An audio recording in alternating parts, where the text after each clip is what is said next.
Alors on va considérer le potentiel d'équilibre associé à un ion. Alors, la cellule humaine, qu'elle soit nerveuse ou bien musculaire, elle présente une différence de potentiel entre les faces de sa membrane.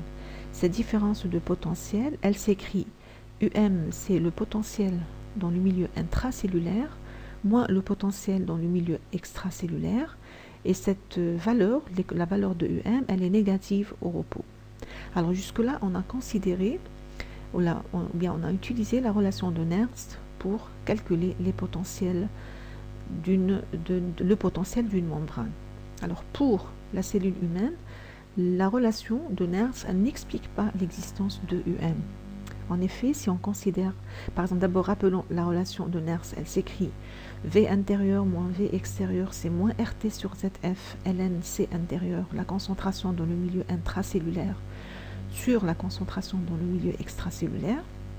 Alors si on considère la cellule nerveuse ou bien un neurone, on sait que le potentiel de repos pour le neurone c'est moins 70 millivolts et on donne les concentrations des ions Na+, K+, et Cl- à l'intérieur et à l'extérieur de cette cellule nerveuse en calculant le rapport entre la concentration dans le milieu extracellulaire sur la concentration dans le milieu intracellulaire pour chaque ion.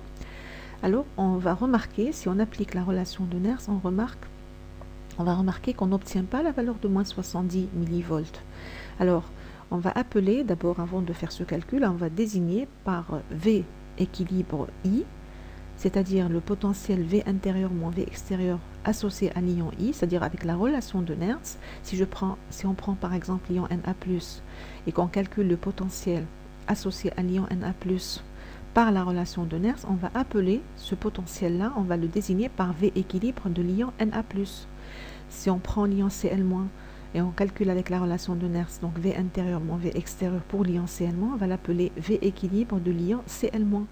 Alors, cette valeur-là, V équilibre de l'ion I, on l'appellera la différence de potentiel transmembranaire d'équilibre associé à chaque type d'ion. Alors, on calcule le potentiel donc avec la relation de Nernst pour chaque type d'ion. Et comme on vient de le dire, on se rend compte qu'on n'obtient pas la valeur moins 70. Alors pour Na+, on obtient plus 62 millivolts.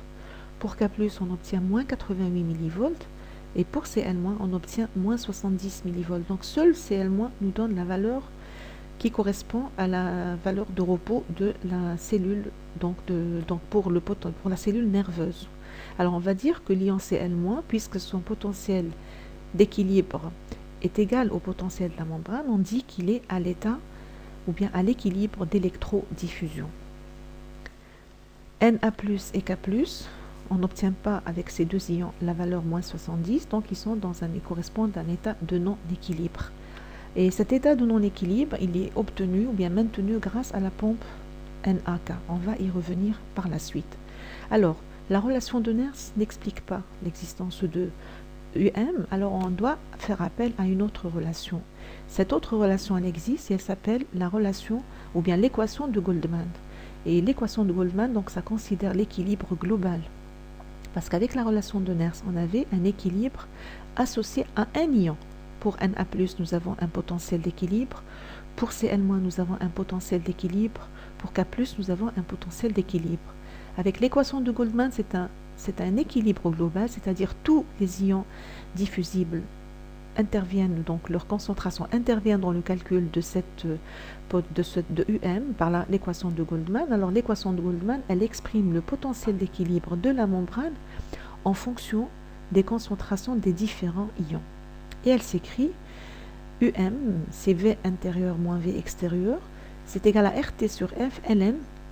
Alors, ln, PNA+, Na+, la concentration de Na+, dans le milieu extérieur, plus Pk+, la concentration de K+, dans le milieu extérieur, plus PCl-, la concentration de Cl- dans le milieu intérieur, sur PNA+, concentration de Na+, dans le milieu intérieur, plus Pk+, la concentration de K+, dans le milieu intérieur, plus PCl-, la concentration de Cl- dans le milieu extérieur.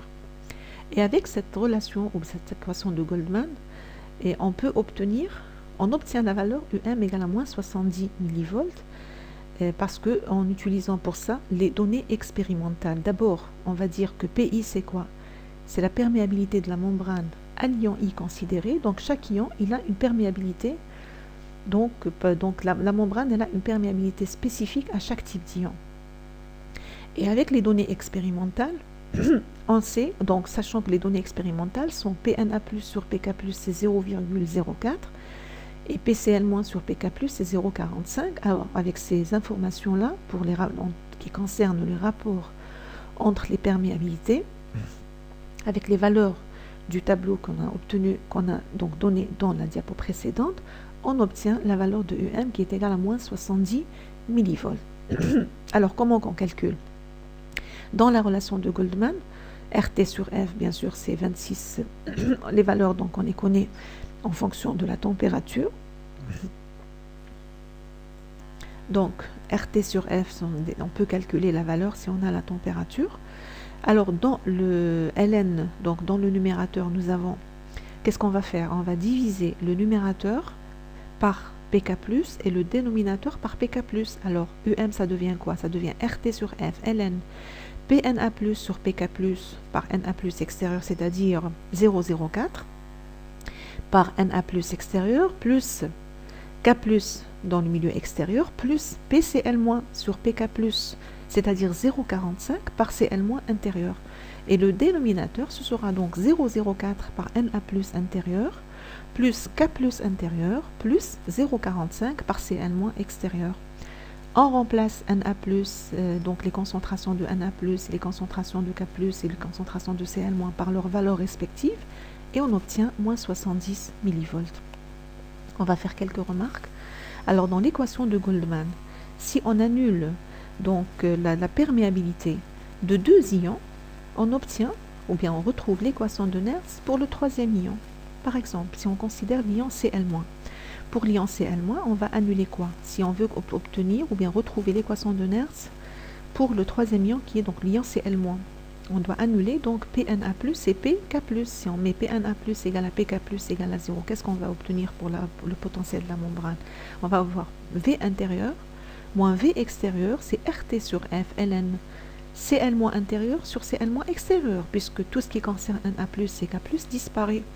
Et ça, V intérieur, c'est-à-dire, et ensuite maintenant RT sur F ln Cl- intérieur sur Cl- extérieur, ce n'est rien d'autre que le potentiel d'équilibre associé à l'ion Cl- et que l'on obtient avec la relation de Nernst. Rappelons, la relation de Nernst, c'est quoi?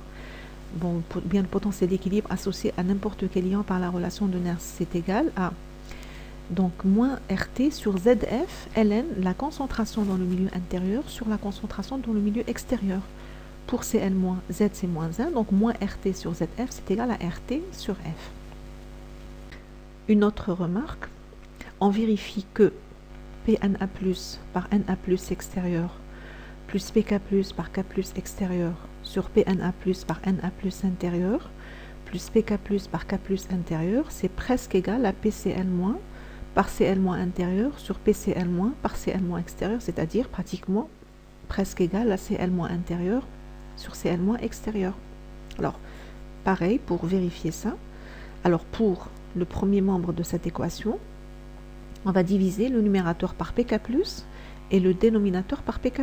On va dire, donc PNA+ sur PK+, ça vaut 0,04. Alors 0,04 par Na+ extérieur, plus K+ extérieur, sur 0,04 par Na+ intérieur, plus K+ intérieur. On calcule avec les données du tableau. On va obtenir une valeur qui sera presque égale à la concentration de Cl- intérieur sur la concentration de Cl- extérieur. On laisse ça de côté. On sait que mathématiquement parlant, si on a A sur A', c'est égal à B sur B', alors ça veut dire, aussi on peut écrire ça d'une autre façon, on va dire A plus B sur A' plus B', c'est A sur A', c'est B sur B'. Un exemple, 3 sur 4, c'est égal à 6 sur 8, c'est 0,75. Alors 3 sur 4, c'est égal à 6 sur 8, c'est égal à 3 plus 4 sur... donc plutôt 3 sur 4 c'est égal à 6 sur 8, donc sur 3 plus 6 sur 4 plus 8, c'est-à-dire 9 sur 12, c'est aussi 0,75. Alors à quoi ça va nous servir cette information? On revient à la première ligne qui est donc sur la diapo, donc considérée. Nous avons Pna plus Na plus extérieur plus Pk plus sur K plus extérieur, ce sera A par exemple, et Pna plus sur Na, par Na plus intérieur plus Pk plus par K plus intérieur, c'est A', et B, c'est PCl- par Cl- intérieur, et B', c'est PCl- par Cl- extérieur.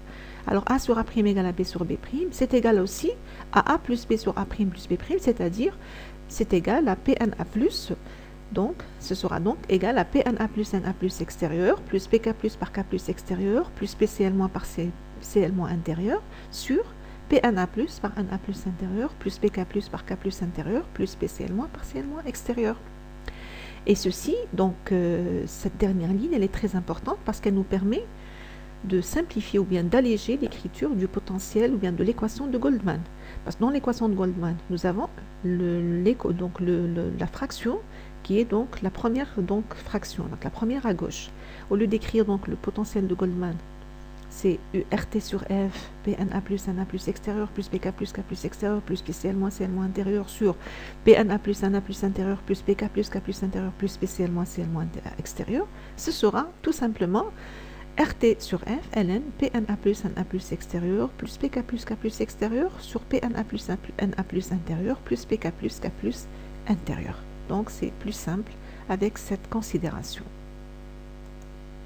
Alors on considère maintenant les transports actifs.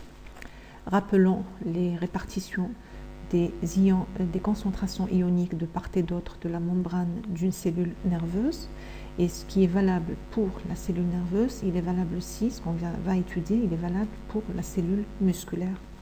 Alors, la membrane cellulaire, nous avons l'extérieur et l'intérieur. Et nous avons le champ électrique qui se dirige donc de l'extérieur vers l'intérieur. Pourquoi? Alors, on rappelle que UM, le potentiel de la membrane, c'est V intérieur moins V extérieur. Et c'est négatif. Alors, si c'est négatif, ça veut dire que V intérieur, il est supérieur, il est faible plutôt, il est inférieur à V extérieur. Autrement dit, V extérieur est supérieur à V intérieur. Et on a vu que le champ électrique, il se dirige dans le sens des potentiels décroissants, c'est-à-dire il se dirigera de l'extérieur vers l'intérieur. On a dit aussi qu'il se dirige du plus vers le moins. Donc ceci, donc autrement dit, la membrane cellulaire, elle sera chargée positivement à l'extérieur. Sa face donc externe, elle sera chargée positivement et sa face interne, elle sera chargée négativement. Maintenant, si on regarde le tableau, on voit bien qu'il y a des différences de concentration pour chaque ion, c'est-à-dire pour l'ion Na+, c'est 10 fois plus concentré à l'extérieur qu'à l'intérieur.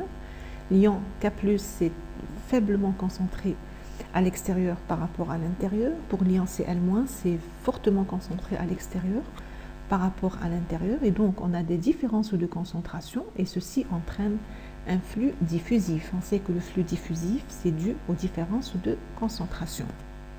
Alors, pour l'ion Na+, et Cl-, ils sont beaucoup plus concentrés à l'extérieur vers l'intérieur, donc on aura un flux diffusif de l'extérieur vers l'intérieur pour ces deux ions Na+, et Cl-. Et ce n'est pas le cas pour K+, parce que K+, il est plus concentré à l'intérieur qu'à l'extérieur, donc on aura un flux diffusif de l'intérieur vers l'extérieur. On représente ces flux sur la figure. Alors les flux donc diffusifs, ils sont donc en bleu, les vecteurs bleus. Alors pour Na+, et Cl-, c'est de l'extérieur vers l'intérieur. Et pour K+, c'est de l'intérieur vers l'extérieur. Aussi, on a un champ électrique. Si on a un champ électrique, on aura donc un flux électrique JE. Alors, rappelons que si nous avons un champ électrique et que nous avons une charge électrique, on a donc obligatoirement une force électrique. La force, c'est la charge multipliée par le champ. Si la charge est positive, la force et le champ sont dans le même sens. Si la charge est négative, la force et le champ seront dans le sens contraire l'un de l'autre. Alors pour ce qui est de Na+, et de K+, ce sont deux charges positives. Donc ces deux charges positives seront entraînées par une force, chacune par une force électrique, qui sera dans le sens du champ électrique E, c'est-à-dire de l'extérieur vers l'intérieur. Pour ce qui est de Cl-, c'est une charge négative, donc les ions Cl- seront entraînés par une force électrique qui aura le sens contraire de E, c'est-à-dire de l'intérieur vers l'extérieur. On représente ces vecteurs, donc ces flux électriques JE pour chaque ion en rouge. Alors pour Na+, et pour K+, c'est de l'extérieur vers l'intérieur. Et pour Cl-, c'est de l'intérieur vers l'extérieur. Alors pour chaque ion, on aura au total deux flux, un flux diffusif et un flux électrique. On aura donc un flux net J qui sera égal à JE plus JD. Le vecteur J, c'est le vecteur JE plus le vecteur JD. Considérant l'ion Cl-, nous avons JD et JE sont deux sens contraires l'un de l'autre. Et il se trouve, alors on vérifie que JE c'est égal à JD, c'est-à-dire ils ont la même valeur JE et JD, donc J ce sera égal à 0. Pour l'ion Cl-, le flux c'est nul. Pour l'ion Na+, JE et JD sont dans le même sens, donc le flux net J, ce sera la somme de ces deux-là, ce sera JE plus JD, donc la valeur de J, ce sera la valeur de JE plus la valeur de JD, et le sens de J, ce sera de l'extérieur vers l'intérieur. Pour ce qui est de K+, alors JE et JD sont deux sens contraires l'un de l'autre, donc, et on vérifie que JD est plus grand que JE, c'est-à-dire JK+, ce sera JD moins JE, puisque c'est JD moins JE, donc il aura le sens de JD, c'est-à-dire de l'intérieur vers l'extérieur. On représente ces vecteurs-là, donc pour Cl-, il n'y a pas de flux. Pour Na+, c'est de l'extérieur vers l'intérieur, et pour K+, c'est de l'intérieur vers l'extérieur. Alors on se rend compte que ces flux, les vecteurs en vert que l'on vient de représenter pour Na+, et K+, ne sont pas en harmonie ou bien ne sont pas compatibles avec les valeurs sur le tableau.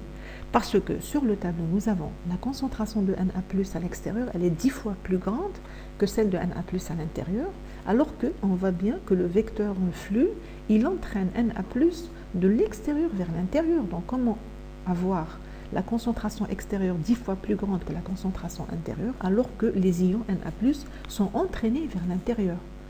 Donc ce serait raréfié dans l'extérieur au détriment de l'intérieur. Et la même chose pour K+. Le flux, il entraîne les ions de l'intérieur vers l'extérieur, alors que ça veut dire que normalement, on devrait s'attendre à avoir une concentration de K+ à l'extérieur plus grande que celle de K+ à l'intérieur, alors que ce n'est pas le cas sur le tableau de valeurs. On a la concentration extérieure sur la concentration intérieure, c'est inférieur à 1, ça veut dire à l'intérieur, c'est plus fort qu'à l'extérieur.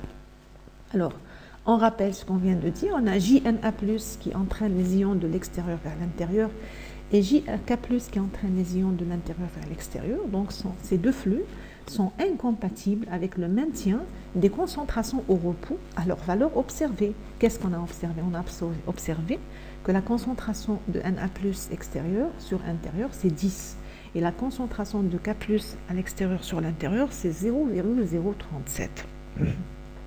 Alors, il doit y avoir donc un mécanisme de transfert actif qui fera donc en sorte, qui transférera les ions Na+ vers l'extérieur et les ions K+ vers l'intérieur. C'est-à-dire le flux, il fait entrer les ions Na+ de l'extérieur vers l'intérieur, et ce mécanisme de transfert actif, il fera le contraire. Il les emmènera de l'intérieur vers l'extérieur. Il se transfère vers l'extérieur. Et pour JK+, il emmène les ions AK+ de l'intérieur vers l'extérieur, et ce mécanisme de transfert actif, il fera le contraire, il fera sortir ces ions K+ de l'extérieur vers l'intérieur. Alors, donc c'est le cas. Donc, alors, c'est quoi ce mécanisme de transfert actif? On sait que nous avons l'hydrolyse de l'ATP, elle libère l'énergie. Cette énergie-là, elle va donc, en effet, elle va servir à faire sortir 3 ions Na+ vers l'extérieur, et à faire entrer 2 ions K+ vers l'intérieur. Et ce phénomène-là, ou bien ce mécanisme de ce transport, il sera appelé, on l'appelle la pompe NaK, la pompe sodium-potassium. Alors, on définit par R le nombre d'ions Na+ qui sortent sur le nombre d'ions K+ qui entrent. 3 sur 2, puisque 3 ions sortent et 2 ions entrent. Alors, ce coefficient R, on l'appelle le coefficient stoichiométrique de la pompe ou bien la stoichiométrie de la pompe. Alors, on a calculé, donc on a déjà dit que le potentiel de la membrane, on l'obtient grâce à la relation de Goldman, ou bien l'équation de Goldman. Et donc maintenant, si on tient compte de la stoichiométrie de la pompe, c'est-à-dire si on tient compte de R ou bien si on tient compte tout simplement de la pompe, l'équation de Goldman, elle s'écrit autrement et elle devient V intérieur moins V extérieur, c'est RT sur F, ln, PNA plus NA plus extérieur, plus R, PK plus K plus extérieur, plus PCL moins CL moins intérieur sur PNA plus NA plus intérieur, plus R, PK plus K plus intérieur, plus PCL moins CL moins extérieur. Alors, une remarque, alors le potentiel de Goldman en tenant compte de la stoichiométrie s'écrit aussi comme RT sur F, ln PNA plus par NA plus extérieur, plus R PK plus par K plus extérieur sur PNA plus par NA plus intérieur, plus R PK plus par K plus intérieur. Alors, pour obtenir ça, on procède de la même manière avec laquelle on a procédé pour le potentiel de Goldman sans la stoichiométrie, c'est-à-dire en utilisant la notion mathématique qui dit A sur B, A sur A' égale à B sur B', donc c'est égal à A plus B sur A' plus B', de la même manière en vérifiant que PNA plus par NA plus extérieur plus R PK plus K plus extérieur divisé par PNA plus par NA plus intérieur plus R PK plus par K plus intérieur, c'est presque égal à PCL moins par CL moins intérieur sur PCL- par CL- extérieur. Alors maintenant, on va parler du travail de la pompe. Alors le travail fourni par cette pompe pour faire passer une mole d'ion de valence Z du côté 1 qui a un potentiel V1 et une concentration C1 vers le côté 2 qui a un potentiel V2 et une concentration C2 s'écrit W de 1 vers 2, c'est égal à ZF V2 moins V1 plus RT ln C2 sur C1. Voilà, ça c'est la relation pour calculer le travail de la pompe. Voilà, donc on va faire une remarque, on va dire que ce travail, il est nul lorsque l'ion considéré est à l'équilibre d'électrodiffusion. Bien sûr, la pompe, elle ne travaille pas avec les ions qui sont à l'équilibre d'électrodiffusion, donc le travail, il est nul, mais on peut le démontrer. Alors, on va considérer, donc, on sait très bien que l'ion qui est à l'équilibre d'électrodiffusion, c'est l'ion Cl-. Alors, on va considérer que si la pompe fournit un travail, admettons que la pompe fournisse un travail pour faire passer une mole d'ion Cl- de l'extérieur vers l'intérieur. Alors, on va dire W de l'extérieur vers l'intérieur, c'est ZF V intérieur moins V extérieur plus RT ln C intérieur sur C extérieur. C'est-à-dire on va aller vers la relation du travail, énoncer ci-dessus. On va remplacer 1 par l'extérieur et 2 par l'intérieur. Bien. Alors, ce sera, et on sait que V intérieur moins V extérieur, c'est UN, c'est le potentiel de la membrane. Alors, ce sera ZF UN par RT plus RT ln C intérieur sur C extérieur. Alors, pour l'ion Cl-, on va dire, donc ce travail, il s'écrira, donc le travail pour transférer donc une mole d'ion Cl- de l'extérieur vers l'intérieur, en remplaçant Z par moins 1, ça devient moins FUN plus RT ln C intérieur sur C extérieur pour l'ion Cl-. Donc on va démontrer que cette dernière relation, elle est égale à 0. Alors par ailleurs, on a pour l'ion chlorure, lorsqu'on applique le chlore Cl-, quand on applique la relation de Nernst, on écrit V intérieur moins V extérieur pour l'ion Cl-, c'est égal à RT sur F ln C intérieur sur C extérieur. Et on sait aussi que l'ion Cl-, il est à l'équilibre de l'électrodiffusion, c'est-à-dire que V intérieur moins V extérieur pour Cl-, c'est égal à UM. Et donc, nous avons pour les deux équations, on peut déduire de cela que puisque V intérieur moins V extérieur pour l'ion Cl-, c'est d'une part égal à RT sur F ln C intérieur sur C extérieur pour l'ion Cl-, et c'est égal d'autre part à UM, donc on va dire UM c'est égal à RT sur F ln C intérieur sur C extérieur pour l'ion Cl-. Alors, on fait produit des extrêmes égal à produit des moyens, donc UM fois F égale à RT ln C intérieur sur C extérieur pour l'ion Cl-, et donc moins F fois UM plus RT ln C intérieur sur C extérieur pour l'ion Cl-, c'est égal à 0. Et cette expression-là qui est égale à 0, c'est en fait le travail qui transfère les ions Cl- de l'extérieur vers l'intérieur. Donc ce travail est nul, parce qu'on vient de voir dans la diapo précédente que pour faire le travail, quand on fait donc le travail de la pompe pour transférer un ion, donc une mole d'ion de valence Z d'un compartiment vers l'autre, ça s'écrit donc de l'extérieur vers l'intérieur, ça s'écrit Z par FUM plus RT ln C intérieur sur C extérieur. Z pour l'ion Cl-, c'est moins 1. On a donc prouvé que l'ion, donc le travail de la pompe est nul pour l'ion qui est à l'équilibre de l'électrodiffusion. On fait un exercice d'application, on nous dit on mesure le potentiel membranaire d'un neurone placé dans un bain à 37 degrés Celsius. Les mesures des concentrations en millimoles par litre ont donné, donc pour l'ion Na+, donc 12 à l'intérieur et 140 à l'extérieur, pour K+, 120 à l'intérieur et 3 à l'extérieur, et pour Cn-, 7 à l'intérieur et 110 à l'extérieur. Alors la première question, calculer les potentiels d'équilibre du sodium et du potassium. Et ensuite, sachant que Pk+ sur Pna+ est égal à 50, calculer le potentiel de Goldman. Et en dernier lieu, en réalité, on nous dit que UM, c'est moins 88,7 mV. Alors, calculer la stoichiométrie de la pompe. Alors, pour répondre, la première question nous demande de trouver le potentiel d'équilibre de l'ion Na+ et de l'ion K+. On fait appel à la relation de Nernst, V intérieur moins V extérieur pour l'ion I, c'est moins RT sur ZF, ln C intérieur sur C extérieur. On applique pour l'ion sodium en remplaçant les concentrations intérieures et extérieures pour l'ion sodium d'après ce qu'on nous a donné dans le tableau. Z pour sodium c'est plus 1 et on obtient plus 65,59 mV.